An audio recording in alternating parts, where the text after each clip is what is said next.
brutality that's more visible, I guess, these days. So we were kind of challenged with bringing that narrative back to our own cities and really understanding and digging up the root causes, like I said, of police brutality and some of the other things that affect the Black community. And so we were just wanting to be conscious of the things that lead up to cases of murdering unarmed youth and or adults. And that's not isolated to a single place like Ferguson, that there are things that happen in cities all over the world, really, that can be addressed proactively before things like that happen. And so in a real sense, I think, Pastor Walker, what we've said in reference to this movement is that this movement might have a new name, but this is not a new movement, because there has always been protests against the deprivation and the killing of African Americans and the killing of, and when you look back into the history. But I think that what they've done with this organization is to sort of highlight that, to make people know that this did not just start with the shooting of this person, but this has been going on, even though it might have been under a new name. Ida B. Wells, when she talked about lynching and et cetera, Black Lives Mattered in 1920, or before the end of the Civil War and et cetera. And so I think that that is all part of the African American culture and the response to African Americans in this society. Is that what we're saying? Yeah, because kind of, like you said, it's been in existence for forever. You can say, you know, you can take this thing all the way back to slavery, and proving right there that Black lives really didn't matter in terms of it as being a life. It mattered in terms of being more of a commodity or a means to an end. But you know, when of course when slavery was abolished and everything like that, then there was actually really no further use for the Black man, especially in America, because they were no longer needed to produce the financial resources and the things that were necessary to keep this country flowing in various areas. So the lives didn't really matter. So it's been going on for years, but when you got the advent of social media to begin to, you know, the internet and social media, it makes everything seem to be a little smaller, brings the world closer together, and then you're able to see something in Nashville, Tennessee. You're able to sit in Nashville, Tennessee, and to visualize something that's taking place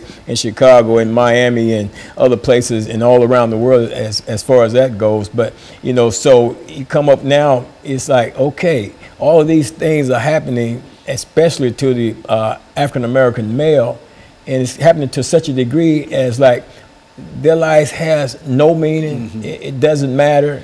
You know, you can go out and you can assault, you can kill an African-American male and just walk away from it. Police cover it up, court systems cover it up, everybody's sweeping it under the rug. You know, and it's like it doesn't matter. Then, you know, groups are coming together and they're stepping out in terms of marching and protesting, and then a little while later, you know, that fades away, and then until something else comes up, and then, you know, we're out there on the forefront again.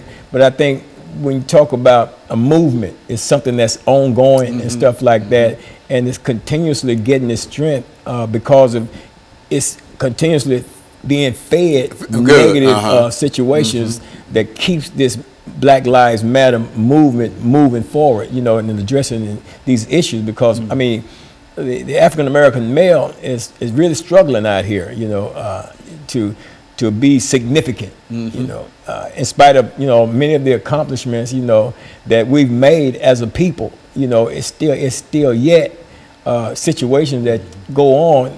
There's a system that is by systemic design to keep the African American male in a place where he don't rise to an area or a level where he actually begins to understand and know who he is, and then begin to function in who he is. You know, our history has been hid from us, and when we talk about that, Dr. Haney, you know, you've been a historian yourself, you know the miseducation, not only of the Black male, but the miseducation of the white male, the white female, in regards to the Black male, you know, because if it's hidden from one, it's hidden from all.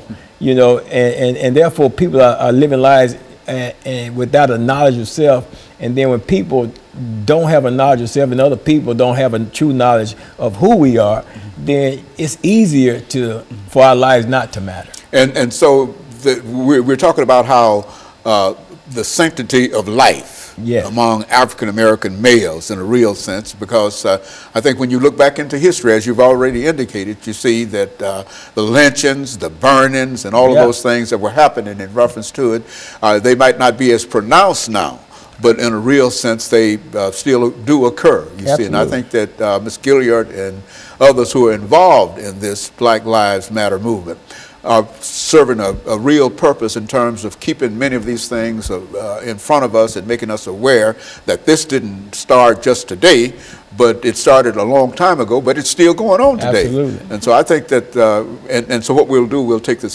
second commercial break, and then we'll come back and we'll end the show. We'll be back with our audience following this very, very short commercial break.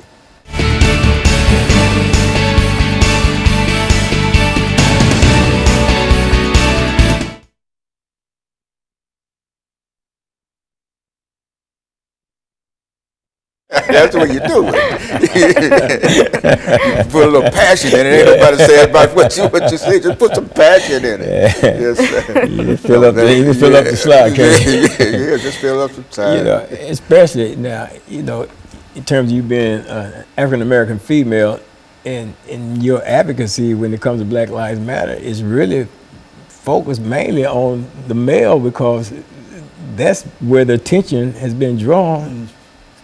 That is, I guess that's a public perception, but Black Lives Matter as a network is focused on centering the woman in leadership. Just talk about women involved. Make us know that, you know, this, and that's what I was thinking about when we thought in terms of bringing a male and female here, that a female would probably have some additional insight into their treatment, for example, by others, you know, and by both blacks and by whites.